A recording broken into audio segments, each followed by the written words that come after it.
התחלת? כן. יופי.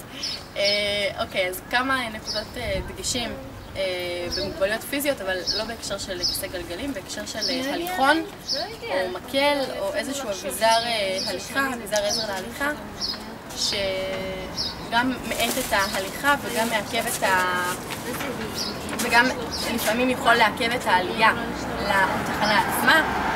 אם זה הליכון, אז גם על העלות את המדרגה הזו דורש איזושהי עזרה או איזשהם יכולות שיווי משקל שלא בטוח שיש לבן אדם שמשתמש בהליכון.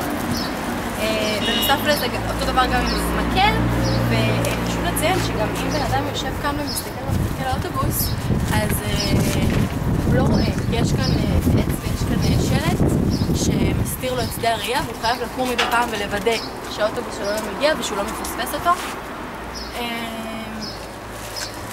וחוץ מזה, גם כשהוא קם ומסתכל על האוטובוס, אז הוא צריך עוד פעם להתיישב חזרה, ועוד פעם לקום ועוד פעם להתיישב, וכשהוא יושב, אז אם האוטובוס בדיוק מגיע, לא בטוח שהוא יספיק לרוץ ושהאוטובוס יראה אותו שהוא רוצה לעלות אליו, כי עד שהוא עם ההליכון או עם האביזר עזר ילך לקצה המדרכה והאוטובוס יקלוט שהוא רוצה לעלות, זה ייקח קצת זמן ויכול להיות שעד אז האוטובוס כבר ייסע.